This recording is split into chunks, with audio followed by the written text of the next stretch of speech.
أنا الصحفية غدير الشرعبي ابنة المرحوم سيف محمود فرج. أنا بمكان الحادث الآن، مكان مقتل والدي اللي هو داخل تحوش بيتنا، مش كما يزعم البعض أنه في الخارج. أنا ترددت كثير أن نعمل الفيديو هذا وأن نطلع أتكلم صوت وصورة للناس. توقعت أنه صوت سياحنا وأن منشوراتي تكون كفيلة أنها يتم القبض على وليد في اليوم التالي، لكن إحنا اليوم الرابع والآن لم يتم القبض على وليد.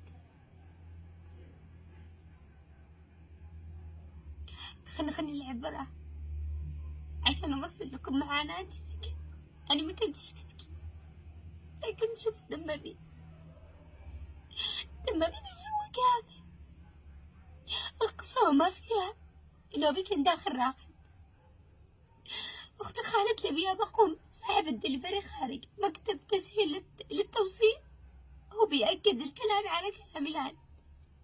قالت لي يابا مكتب التوصيل خارج، للعلم إنه قبل ما أختي تقيم بي سمعنا صوت رصاص، وإحنا متعودين بالحارة نسمع صوت رصاص دائما، لأن الحارة مليانة مسلحين، مليانة ناس مخزنين كذا بالمختصر المفيد. أبي يفك الباب يكتشف إنه وليد وأصحابهم اللي دقوا الباب، يقولوا له من رمي الرصاص. أبي يقول لهم أنتم اللي رميتم الرصاص، ليش جالسين تفقعوا الجهال؟ ليش تروعوا النساء؟ ترموا الرصاص ليش؟ أنا ما فيش معي سلاح عشان نرمي معاكم. من كلمة لكلمة قاموا هتكوا عرضه، سبوا له يعني بكلمات أنا أستحي إنني أطلع أتكلم فيه قدامكم، أستحي إنني أطلع أتكلم فيه قدامكم. أنا كنت بمكان الحادث، أنا واقفة وراء أبي، أنا وأختي الصغير وأمي. وليد قبل ما يقبل الباب وليد كان يشتي يقتل بما كانش يشتي يدافع، كما يقال إنه يشتي يدافع عن نفسه. وليد كان نيته قتل دق الرجل من نفسه. قدم حق الباب بنفس الدقيقة سمعت صوت 7 أو 6 طلقات. تشوفوا الطلقات هلا من خارج كمان، رمي بشكل عشوائي. أبي فتح ذراعي حامل علينا لأن ندري نحن وراه، كنا نصيح بهذا. أبي فلت بنفس الدقيقة أبي طلع رهاينة، فتحت خرجت نادي الناس تعالوا شوفوني معي ما حضرت، رغم إنه كانوا عيال الحارة ورجال الحارة هلا بتوقف كامل. وليد شرعة هرب من الحارة ورجال الحارة واقفين ما حد رضى يوقفهم. صوتي مبحوح من الصياح وأنا ألاقي الناس يرفعوا بحثك رفعت. أنا مش داري لما أتكلم، مش داري لما أنا ألاقي من يا دمامي تشوف دمامي نشوف الآن أبي بالثلاجة. أنا اشتيت فنبي، مطلبي بسيط يا ناس، مطلبي والله العظيم بسيط. أنا اشتيت فنبي، أفقدوني ولا اشتيت فنبي، ايش تاخذ بالخصاصة؟ أبي إحنا عائلة بسيطة، لا إحنا حق سياسي ولا إحنا حق سلاح ولا إحنا حق دقيقة ولا شي يسألوا علينا. أبي شخص ملتزم بالمسجد، أبي شخص ملتزم بالمسجد ما هذا شحن.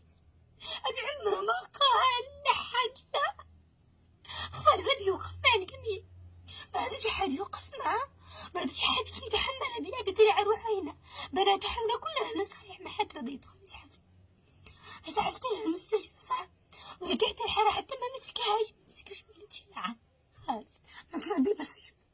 مطلبي بسيط يا ناس، مطلبي بسيط ومحق من حقوقي داخل الدولة هذه. اشتي حق أبي قتل بين بناته، ما فيش محل رجال.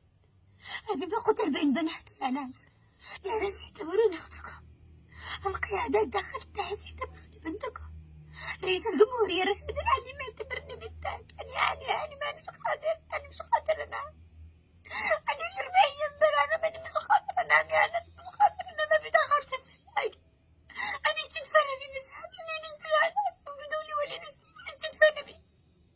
أبي مسخون من عيوني، أبي طلعت روحي جنبي، مش قادر يا ناس أتنفس، أنا وضعي الصحي مدمر، وضعي النفسي مدمر، أنا مش قادر عشان أنا ما أفكرش أنا كيف بعيش، أنا ما أقدرش أفكر للمستقبل أنا كيف بواصل حياتي، أنا ما أقدرش أواصل حياتي وحقا ما ناخدش.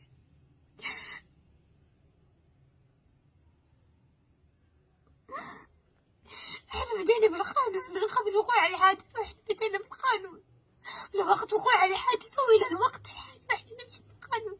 أبي اشتكي مرة ومرتين و10 ما حصلش حد ينصفه. أبي مين من طول حياته هو جالس يدافع علينا، يربينا ويكبرنا ويعلمنا ما قدرناش ناخذ حقنا. ليش يا ناس؟ ليش؟ بعد باقيش الرجال داخل تعز، ما باقيش ولا واحد في بلا رجولة ولا شي. معقول كده متسترين على 40 يوم ندوروا ما احناش دارين فينا يا ناس؟ ايش تفهم حاجة بس؟ معقول يعني أنا لما القى القانون يا إما جلس طول حياتي بمشاكل وتهديدات، ولما أموت بس ألاقي مسلم؟ ليش؟